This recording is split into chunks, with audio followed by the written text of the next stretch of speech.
All right, so we're going to get going really quickly here. So the first thing that you need to be able to do is find all the zeros and sketch a function. So what that means is that I'm going to give you a function that looks something like this, and I need you to go through, find all the x-intercepts, and then create a basic picture of what the graph is going to look like. Now, what we said you're going to do is use Polydoku to figure this out. You just kind of have to guess what your roots are going to be. So when you're setting it up, you would set up a little box. This is the bottom of the box, and you're just kind of taking a guess of what you think is going to go over here. What we said you can do is look at this last number, and that'll help you decide what you should divide by. So I can only pick things that 4 is divisible by, like 1, 2, and 4. So I'm going to pick x minus 1. In general, x plus 1, x minus 1 are good choices. Okay, so the 9x to the 4th goes in the top. I'm going to go through this part really quickly because hopefully this is something that you're really familiar with and you feel really comfortable with. If you don't, spend some time learning a little bit about it. So 9x to the 4th goes there. That means that this would have to be negative 21x to the 3rd, negative 21x squared, 21x squared, 16x squared, 16x, negative 16x, negative 4x, negative 4, and positive 4. Look at that, it worked. So my new equation is x minus 1, 9x cubed minus 21x squared plus 16x minus 4. What I'm going to do from here is I'm going to ignore that x minus 1, and I'm going to factor this again using Polydoku. Again, you just kind of have to guess based off of this last number. What is it going to be divisible by? And again, since it's a 4, it could be a 1, a 2, or a 4. I'm going to go with, I don't know, 1 again. If you can't tell, I already know the answers and I'm intentionally choosing ones that work. How would I know if this didn't work? Yep. So if this didn't end up being the 4 like it's supposed to, or if this one doesn't end up being a negative 4 like it's supposed to. Okay. So 9x to the 3rd. This would be 9x squared, negative 9x squared, negative 12x squared, 12x, 12x, 4x, 4, negative 4. Look at that, it worked again.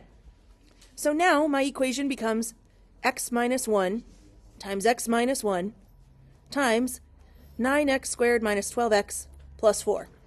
What you need to do from here is once you get to a piece that has a squared, you're going to use any one of your methods to solve this. So factoring, completing the square quadratic formula, or if it's a convenient one that you can just solve, you could do that too. This one, I don't think it factors. Oh, it should factor actually. So I'm going to pretend that I don't know that it factors, and I'm just going to use using quadratic formula because why not? So negative b plus or minus the square root of b squared minus 4ac over 2 times a. What we said you're going to want to do is simplify your discriminant first. So the piece inside the square root. So negative 12 squared is 144. 4 times 9 times 4 is 108, I think. Yeah. So I get 12 plus or minus the square root of 144 minus 108 should be 36 over 18. So, like I said, I always do that discriminant in a calculator without the square root symbol, because if it ever works out to a negative and you use the square root symbol, it's not going to work the way you want. Once I get here, I am going to look and see, does the square root simplify? Which it does. Square root of 36 is 6, so I get 12 plus or minus 6 over 18. That can simplify to 18 over 18, which is 1, or 6 over 18, which is 1/3.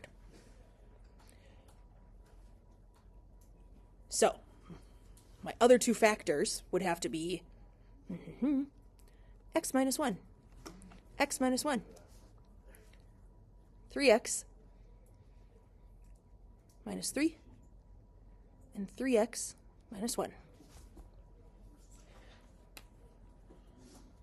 You might be wondering, where in the French toast did those 3 x's come from? It's because I recognize that this is a 9, so I needed numbers that multiplied to make 9, but still worked as these options. So like if I were to simplify this factor here, what does x have to be in order to make this one work? It would have had to have been 1, because 3 times 1 is 3, minus 3 is 0.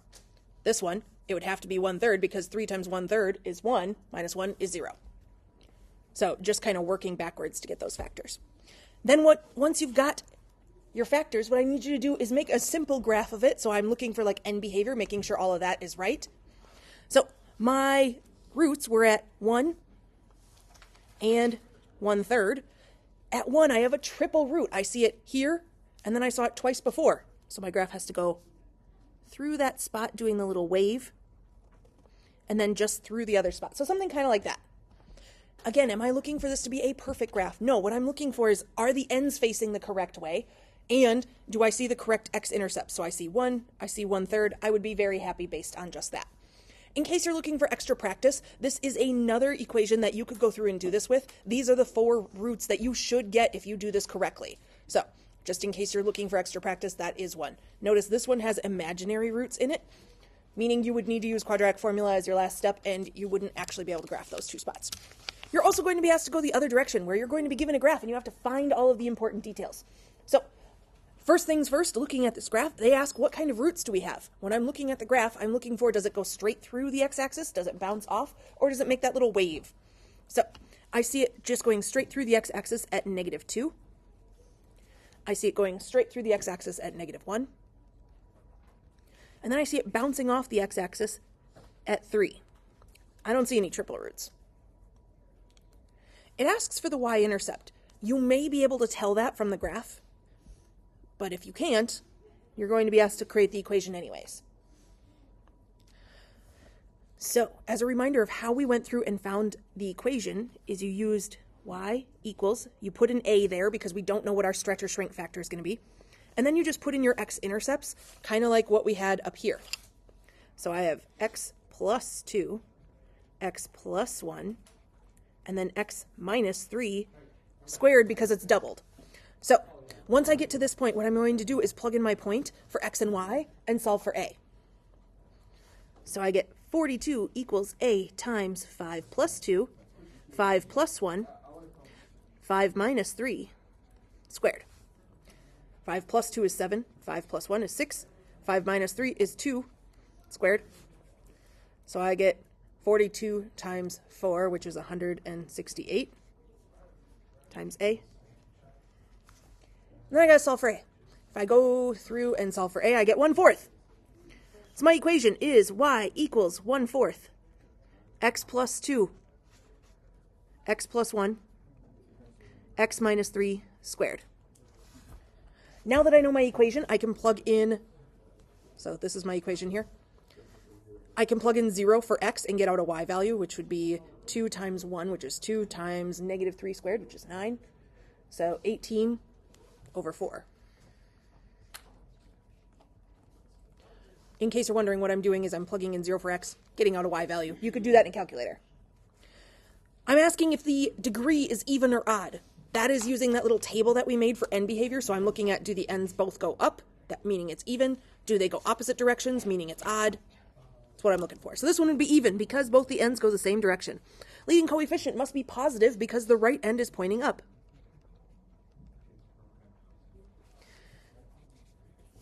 In terms of domain and range, my domain, you should be able to see, is always going to be all real numbers. My range, you will be able to tell from the graph if where the bottom of the graph is. In this case, it's at -1. And it goes up to infinity. Moving on. I'm going to set this off to the side in case anybody needs to take a look at that. Okay. So I also might just give you the equation and ask you to sketch the graph, which would mean you need to create a graph that follows essentially what this looks like. So I'm looking at my x-intercepts. I see an x-intercept at +3, it's a double root. I see an x-intercept at 2, it's a double root. And I see an x-intercept at -1. I notice that the leading coefficient is a negative number. It's a -1, meaning the right end of my graph is going to go down. This has a degree of 5. So it's going to go up, bounce off the x-axis at 3, bounce off the x-axis at 2, and then go through -1. That's all I'm really looking for in terms of that graph. X-intercepts would be 3, 0, -1, 0, 2, 0. As a little bit of a note for you there, if you write your x-intercepts as just a number, I won't accept that. It needs to be a coordinate point, meaning it needs to go something, comma, 0. Y-intercept. Again, you need to plug in 0 for x and get out a y value. So if I plug in 0 for x, I get -3 squared, which is 9. 0 plus 1 is times 1, so 9 times 1 times -2 squared, which is 4.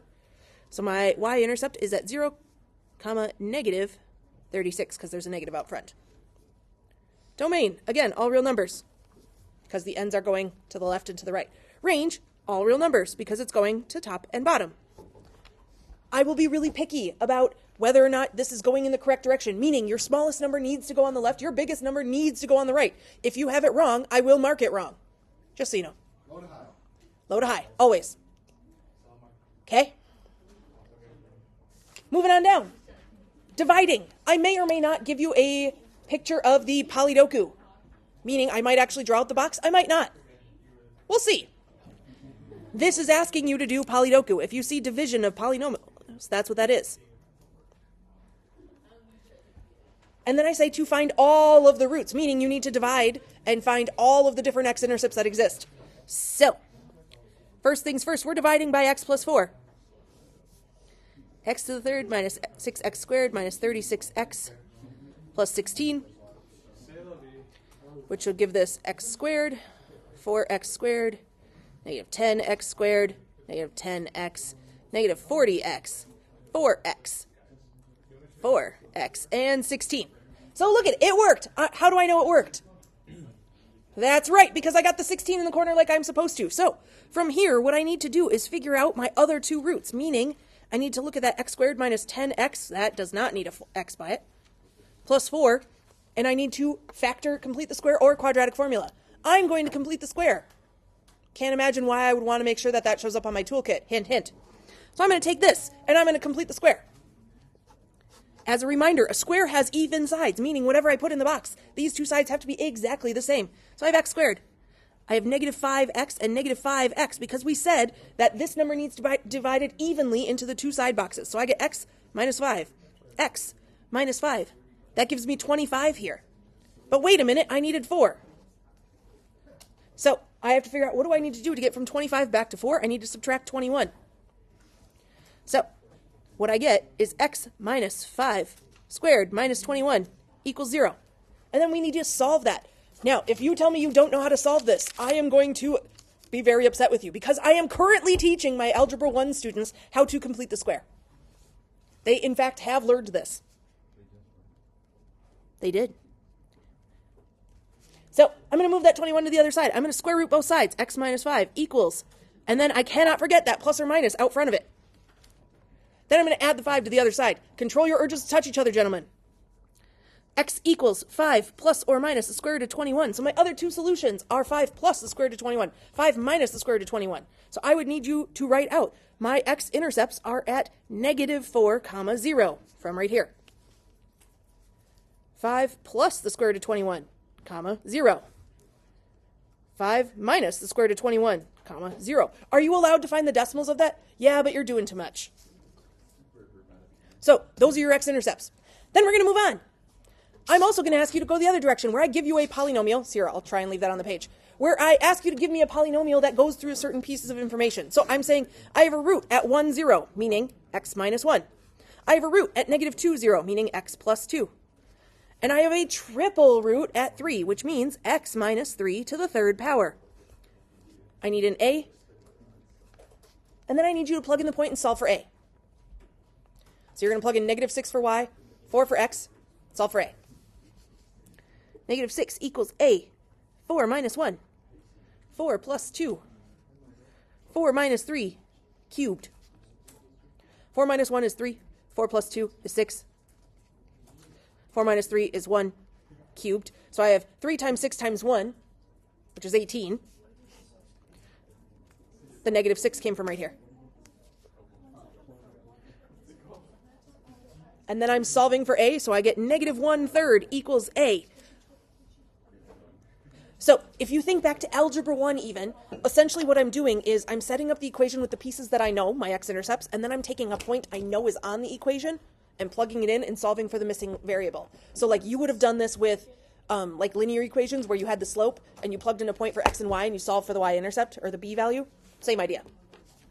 So my final answer here would be y equals negative 1/3 x minus 1, x plus 2, x minus 3 cubed. So if you haven't figured it out by now, a huge amount of this test is about polynomials, which shouldn't shock you because that's what this chapter was about. So you're going to have to be able to sketch them, you're going to have to be able to divide them, you're going to have to be able to create the equations of them. I'm going to leave that paper right here in case you want to take a peek at it. As long as those papers come back to me, I'm okay with that. Moving on to a different target. I need you to find theta in terms of degrees. So what I'm asking you to do here is look at your unit circle. And I'm asking for what each of these pieces is. So remember, sine is the y values, cosine is the x values. So if I say sine of theta, where square root of 2 is over 2 is the y value, what I'm saying is look at the unit circle and look for where is the y coordinate square root of 2 over 2. There are two places where that happens. It happens at 45 degrees and 135 degrees. If you look at your unit circle, you will see that.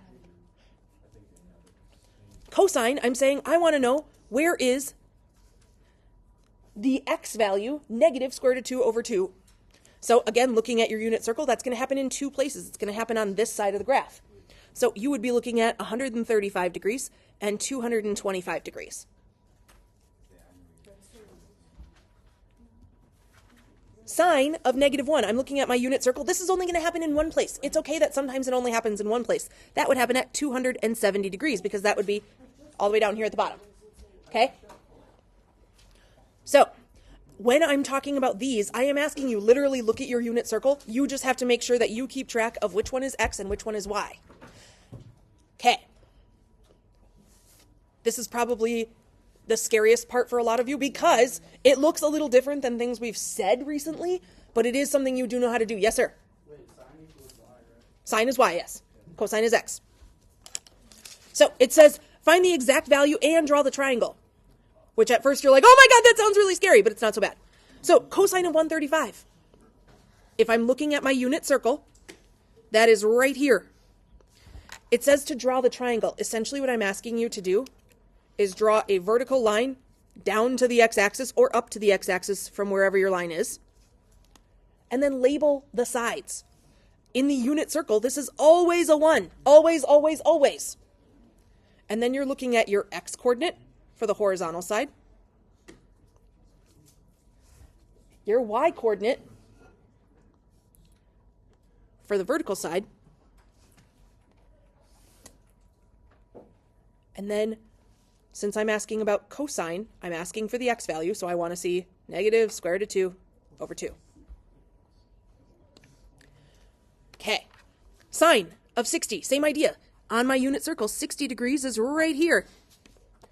I'm looking for you to draw a vertical line up or down to the x-axis, whichever one makes sense in your case. In this case, it would be down.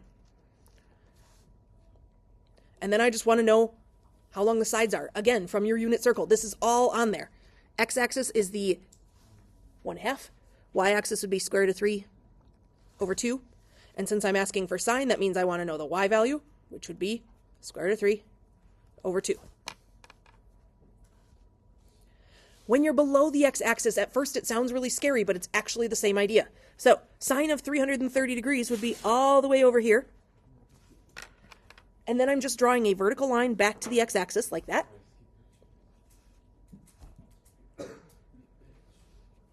This length would be square root of 3 over 2.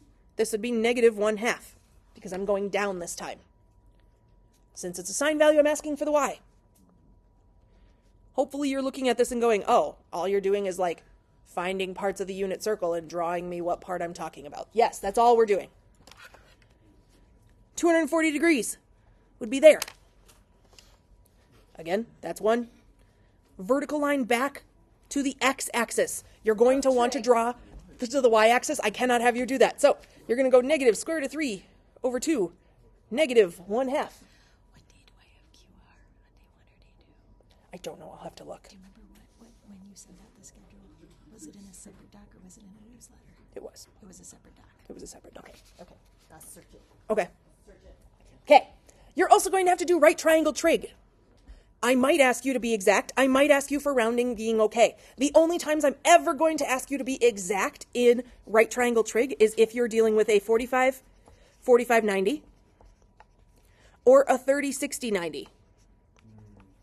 If it is any other type of triangle, I do not want you to be exact. I don't care about you being exact if it's a 22-degree angle.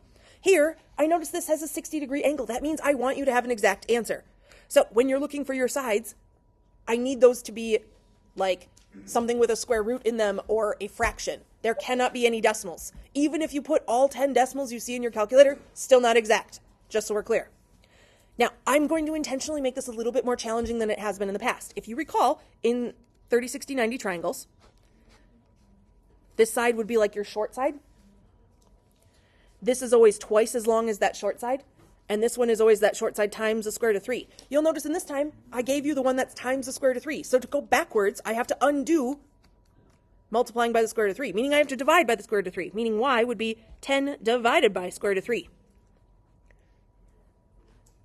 The hypotenuse is double that length, meaning 2 times 10 square root of 3, or 20 square root of 3 over square root of 3. You also could rationalize those denominators, because like we said, having a square root in the denominator is icky, and we don't like that, which would give you 10 square roots of 3 over 3. These are the same answer. And 20 square roots of 3 over 3. Do I need you to do that, where you rationalize the denominator? No. In pre-calc, they don't require that you do that. It's just a good habit to be in. So, these two answers here, perfectly acceptable. I'm just using what I know about this to work my way backwards. Now, in situations where it is not a 30, 60, 90, or not a 45, 45, 90, like this, I just need you to use like your sine, cosine, and tangent. So, I'm just going to ask you to find all of the missing pieces. So this angle here would have to be 68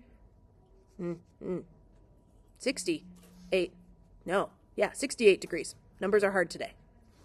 68 degrees, because they have to add to 180. Then I'm going to use sine, cosine, or tangent to find my missing sides. So I want to find y first because I want to. So I'm going to use tangent of the 22-degree angle. So tangent of 22 equals opposite over adjacent. And I'm going to solve for y. So multiply by y on both sides.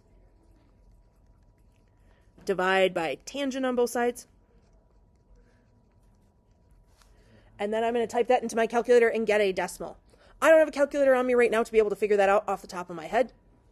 It's probably somewhere close to 11-ish. If you type it in a calculator, you'll figure that out. Then, to do x, we're going to do the exact same process. We're going to figure out what side that is. You could use Pythagorean theorem. I don't feel like using Pythagorean theorem. So I'm going to use sine, because I see that I have the opposite. I want the hypotenuse. So sine of 22 equals 8 over x. Multiply by 8 on both sides, divide by sine on both sides. I get x equals 8 divided by sine of 22. Again, you can type that into a calculator and get out your number. It should be somewhere bigger than 16, probably like 17 point something. And that's all I'm looking for you to do. In general, when you're rounding, I want at least 2 decimal places. I would prefer 3. 21.36. Okay, 21.36. Thank you. What about y? What was the other one? 8 divided by tangent of 22. 8 divided by 10 of 19.800. Beautiful. Okay, moving on.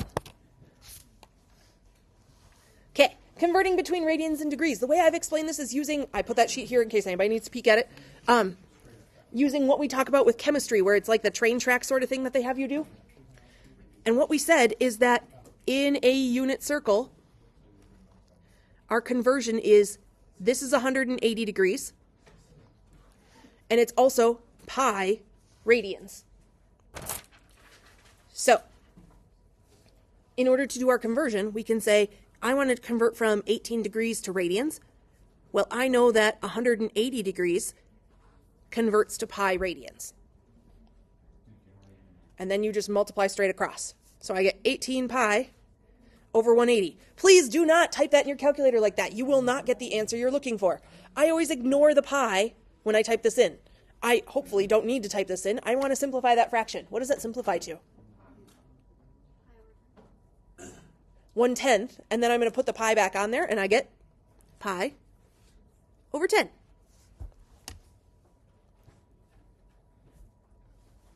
It doesn't matter what angle measure I give you. Sometimes I'm going to give you angle measures that don't simplify very nicely, like 17.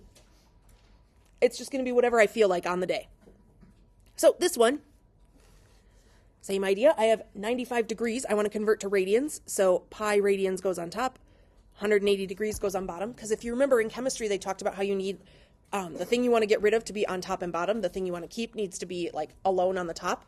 So we want radians, those go on top. Degrees we want to get rid of, that's why that went on bottom. Multiply straight across, we get 95 pi over 180. And then I need to simplify. Those are both divisible by 5. So I get 19 pi, what? Over 36. That sounds delightful. That's our simplified answer. Now, if you want to do from radians to degrees, it's exactly the same. The only difference is that basically our conversion flips upside down. Because now I want to convert from radians to degrees. The radians goes on the bottom, and degrees goes on top. But I still multiply straight across. So I get 5 times 180 times pi over 12 times pi. When we're converting to degrees, you should see your pi's cancel out, which they do. Yeah, 19 pi over 36. Then I can simplify from here. Let's see.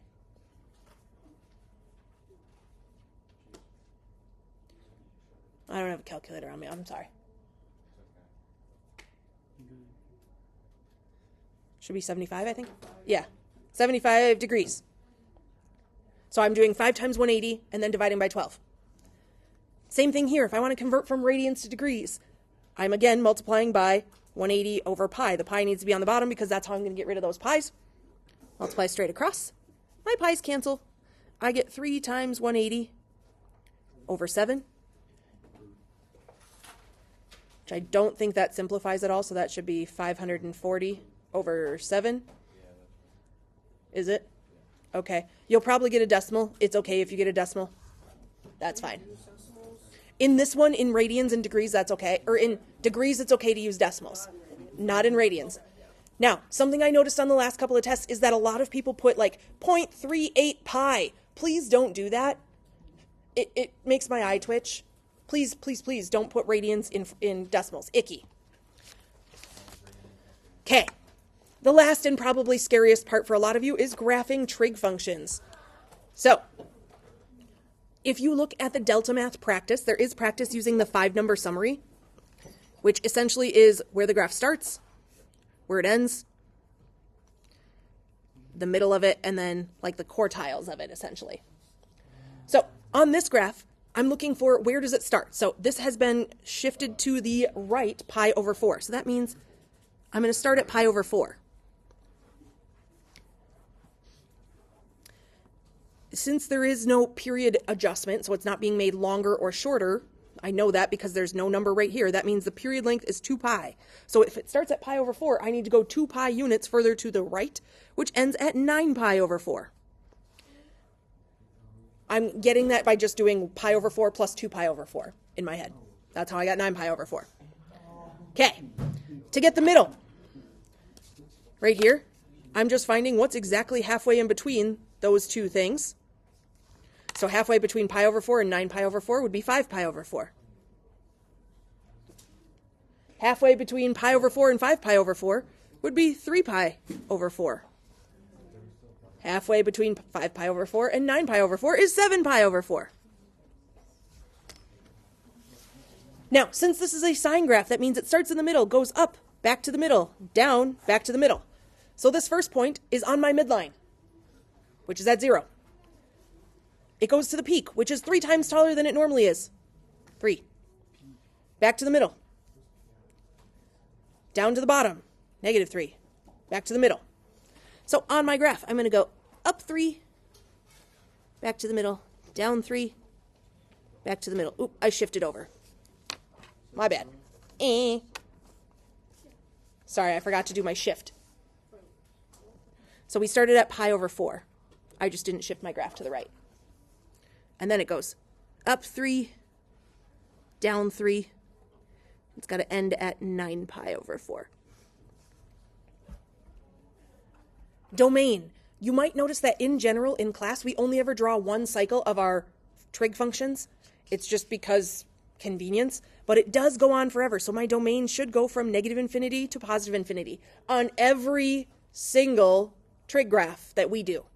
In pre-calc, you'll learn about some that don't go like that, but for what we do in Algebra 2, they go from negative infinity to positive infinity. The range goes from the lowest point to the highest point, which would be negative 3 to positive 3. For max and min, I am looking for points, meaning not just a number. Easy ones to pick are the ones that are literally on your graph. So the maximum I have is at 3 pi over 4, comma 3. The minimum I have is at 7 pi over 4, comma negative 3. My midline and my amplitude. Okay. Let's see. Now, I've drawn this out several times, but I'm going to do it again just so that we can kind of refer back to pieces here.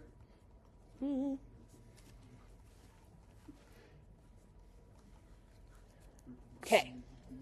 So we said that K is always going to be your midline. Whatever number is being added or subtracted at the end is your midline. The A value, the number out front of either of your functions, is always going to be your amplitude. The H value, the one being added or subtracted directly from the X, like inside those parentheses, is the phase shift, meaning left or right. The B value is the scary one because it's 2 pi divided by that number will give you the period.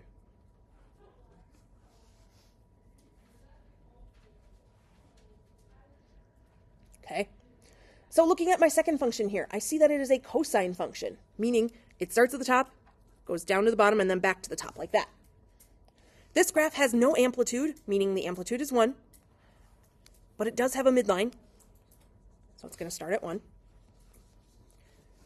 Has no phase shift, so it's going to start on the y-axis. So if I make my own little table here, starts on the y-axis.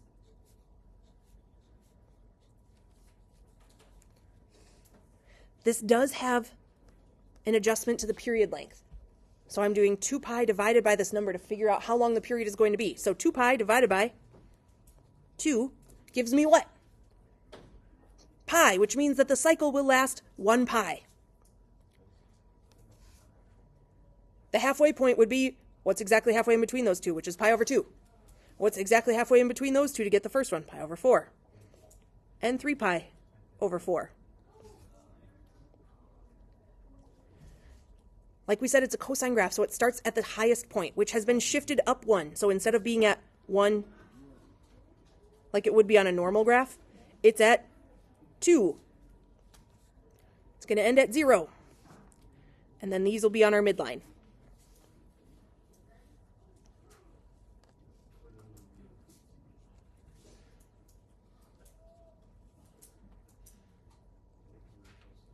So it'll look something like that. And then you would be able to keep it going. As a reminder, what we said is that this number tells you how many cycles would fit in 2 pi. So this is telling me I should see it wave twice before I get to 2 pi. Okay? Oh, that is my last page. Perfect timing. Okay. What sort of questions do we have? Or things we want to go back and look at? That's all of them. Oh my god, that is a lot. If otherwise, I'll steal my sheets back and I can kind of go back. So solving systems done. Right? Done. Done. Can you do a shout out? Oh. Which one do we want me to go back to? Actually, What about the eye stuff? yeah, the eyes. I stuff. It's a good point because it's just something that you're expected to be able to work with. So let's say that I want you to do the square root of negative 72. For some reason, that's something you need to simplify. First thing you're going to do is if you see a negative in front of a number inside of a square root, Remember we said you can split that apart and you can say the square root of -1 times 72. Which we can split apart even further, kind of like in science, what do they call that? Mitosis, where it splits into two separate things? Am I right? Oh, awesome. It's been Isn't that where they go together? Oh, okay. Okay. Square root of -1, we said is I. So this becomes I times the square root of 72. And then we said we do want you to simplify this square root a little bit further if you can. So what we're looking for is, what is 72 divisible by out of our perfect squares? So is it divisible by 4, 9, 16, 25, 36, 49, 64? Yeah, it's divisible by 36. So I can simplify this to be 36 times 2. And again, we can split that apart. Square root of 36 times the square root of 2. What is the square root of 36? 6. So this becomes 6i square root of 2. Oh, another one that I love. Thank you for the reminder about I. I might say that you have a graph that has a root of 2 plus I. So I might say it has a root of 2 plus I. If it has a root of 2 plus I, what else does it have to have a root of? It's got to have the conjugate of this, which we said was 2 minus I. So if it has a plus I like that, it has to have the minus I version of it. Those are conjugates, meaning they have to go together. Because in our quadratic formula, I'm pointing there because that's where it used to be, but apparently I erased it. In our quadratic formula, it said plus or minus. So we always have two of these because of that plus or minus in our our quadratic formula. So 2 plus minus I, or do you have to write them separately? you got to write them separate, because what I'm going to ask you to do from here is create the equation. So it would be like x minus 2 plus I. X minus 2 minus I. I can distribute that negative sign. So I get x minus 2 minus I, x minus 2 plus I. So essentially, if you recall back a million years ago, when we would say like, oh, if it has a root of 3 and 5, you could create the factors where you would be like, oh, x minus 3, x minus 5. That's what I'm doing here, but with imaginary roots. So same exact idea, just with imaginary roots. So when I see something like this on my page, what do I do with that? How can I simplify that?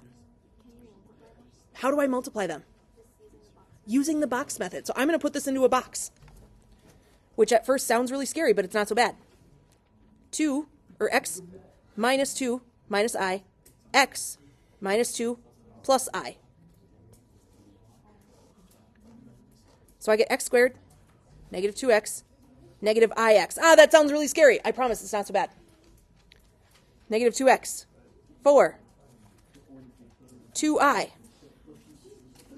ix, negative 2i, negative I squared. What you will hopefully notice is that these two boxes and these two boxes cancel each other out. That should happen in every single one of these where you have an I inside there. Is that these two boxes and these two boxes should go away. What I'm left with is x squared minus 4x plus 4 minus I squared. What is I squared again? Not 1. Negative 1. So it's x squared minus 4x plus 4 minus negative 1. How can I simplify this? Plus 1. So I get x squared minus 4x plus 5. So you'll notice the equation looks very normal because you can't actually tell when an equation is going to have an imaginary root until you actually find the roots. That's why it's set up that way. So we took our two roots. We plugged them in. We simplified. We multiplied using the box. And we got a simplified equation that if you were to try and use quadratic formula, you would get these two roots back. Okay? Yes? How do you get the parentheses? right here. So just like when we have normal roots, we said, oh, if the root is 3, you write x minus 3. Since I know the root is 2 plus I said x minus 2 plus I. So even though it's imaginary, we treat it just like a real root. Okay? Do we have to do like extra parentheses if we're just going to put it on the box with the 3? You do to make sure you distribute that, but if you can do that in your head, that's fine.